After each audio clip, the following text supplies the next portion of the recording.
Assalamualaikum warahmatullahi wabarakatuh. Saya Azkia dari kelas C123 Informatika S1. Teman-teman, iman kepada Al-Quran bukan hanya pengakuan di hati, tetapi menuntut komitmen dan konsekuensi nyata dalam kehidupan. Ada 5 tuntutan nih dalam iman kepada Al-Quran itu. Yang pertama, mengakrabi Al-Quran dengan tilawah dan pemahaman. Nah, seorang muslim wajib nih berinteraksi intens dengan Al-Quran melalui membaca, mempelajari, dan mengajarkannya. Dijelaskan dalam Quran surah Shad ayat 29 yang artinya, ini sebuah kitab yang kami turunkan kepadamu, penuh dengan berkah supaya mereka menghayati ayat-ayatnya dan supaya mendapat pelajaran orang-orang yang mempunyai pikiran. Maksudnya gimana?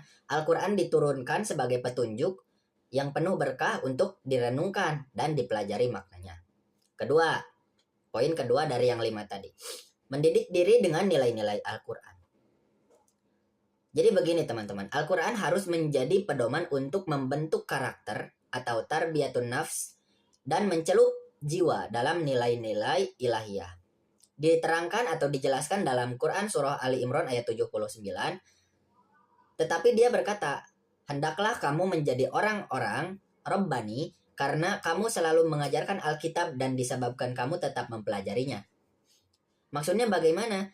Tujuan mempelajari Al-Quran adalah untuk menjadi insan yang Rabbani, yang setiap sikap dan perilakunya mencerminkan pengabdian hanya kepada Allah Ta'ala. Yang ketiga, yaitu tunduk dan menerima hukumannya sepenuhnya. Dan hukum maksudnya, tunduk dan menerima hukum sepenuhnya. Hukum Allah maksudnya. Jadi iman mengharuskan penerimaan total atas semua hukum dan ketetapan Allah dalam Al-Quran dengan lapang dada tanpa keberatan. Dijelaskan dalam Quran surah Al-Ahzab ayat 36, dan tidaklah patut bagi laki-laki yang mukmin dan tidak pula bagi perempuan yang mukminin apabila Allah dan Rasul-Nya telah menetapkan suatu ketetapan, akan ada bagi mereka pilihan yang lain tentang urusan mereka. Jadi maknanya, seseorang atau seorang mukmin tidak memiliki pilihan lain selain tunduk dan patuh ketika Allah dan Rasul-Nya telah menetapkan suatu hukum. Keempat, menyeru dan mendakwahkan Al-Quran dengan bijak. Kewajiban mengamalkan Al-Quran juga berarti mengajak. Ya, jadi mengajak orang lain kepada petunjuknya dengan cara yang penuh hikmah dan baik. Quran surah An-Nahl menjelaskan, ayat 125, serulah manusia kepada jalan Tuhanmu dengan hikmah dan pelajaran yang baik, dan bantahlah mereka dengan cara yang baik pula. Maknanya, dakwah Al-Quran harus disampaikan dengan metode yang bijaksana, nasihat yang baik, dan diskusi yang konstruktif. Terakhir nih, nomor 5. Menegakkan Al-Quran dalam kehidupan bermasyarakat.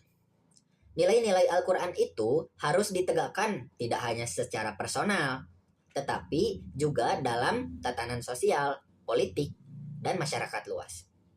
Diterangkan dan dijelaskan dalam surah Asy-Syura ayat 13, dia telah mensyariatkan bagi kamu tentang agama apa yang telah diwasiatkannya kepada Nuh dan apa yang telah kami wahyukan kepadamu dan apa yang telah kami wasiatkan kepada Ibrahim, Musa, dan Isa, yaitu tegakkanlah agama dan janganlah kamu berpecah belah tentangnya.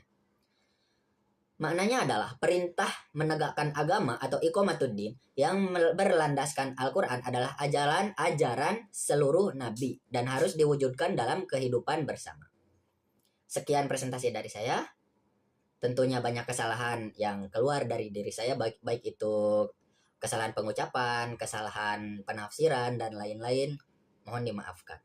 Wassalamualaikum warahmatullahi wabarakatuh.